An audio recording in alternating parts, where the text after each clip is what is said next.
Hey everyone, a spirited drop from the back of a taxi on a Wednesday morning, heading into the recording studios to lay down some more content for the Spirited Business community.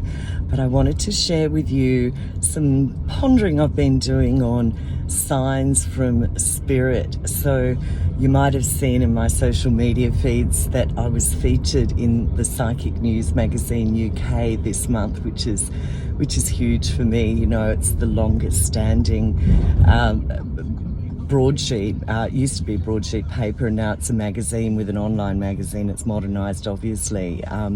In the UK, 92 years old. It was founded by Maurice Barbanel in 1932. Now, that's fantastic in itself, and I'm so grateful to Psychic News for featuring me and throwing a bit of a spotlight on psychic mediumship in Singapore. So that's fantastic. But there's an excellent spirited story behind it. So as I was preparing to go to the Arthur Findlay College in June, I was reading Maurice Barbanel's books written by his guide, or possibly a collection of guides, which are known as Silver Birch. And the name was given to by his guide when a group of his students was asking, well, who is your guide? What life did they live?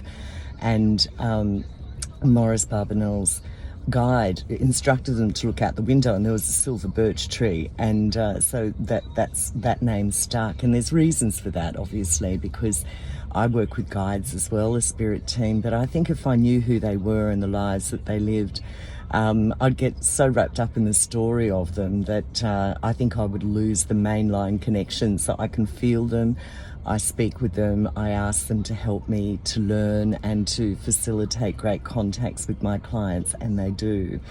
But Christine Morgan, my teacher, is always encouraging us to read the books of the pioneer mediums, you know, the great pioneers around the turn of the century, the early 1900s, because there's a lot to learn. And so I was reading, before going to the Arthur Findlay College, the books written via Maurice Barbanel, by Silver Birch, and they're written in Old English. There are nuggets in them, but I found them, some people love the writings of Silver Birch. I found them a bit of a slog, to be honest, but I kept going with it. But I kept asking myself, how is it possible to have such a lucid and clear and eloquent connection with your guide? And I remember putting down the last Silver Birch book before heading to the UK and sending out the intention, if this is possible, I want a sign,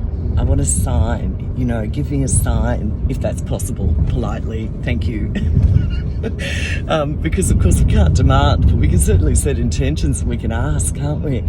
And then second day in at London, and I wasn't even at the college, I was in Notting Hill meeting with Kerry to do our London stint before starting our residential studies.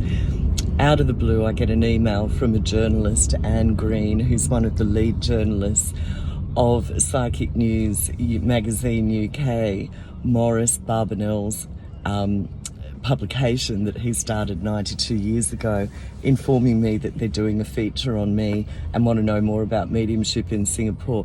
So I have to say that's one of the signier signs that I've ever had, and it's really encouraged me to follow the lead of a lot of the tutors at AFC that remind us that the spirit realm do want to work with us. They want to work with us. They want to work with mediums. They want to make contact with their loved ones, and they want to help us learn as mediums. And so it's really sort of, I guess, allowed me to give myself permission to request signs, request clear guidance, and certainly that experience with Psychic News magazine has confirmed that for me. Just amazing. So I hope that's got you thinking, and I'll tune back in another spirited drop when I can. Okay, have a good day, everyone. Bye.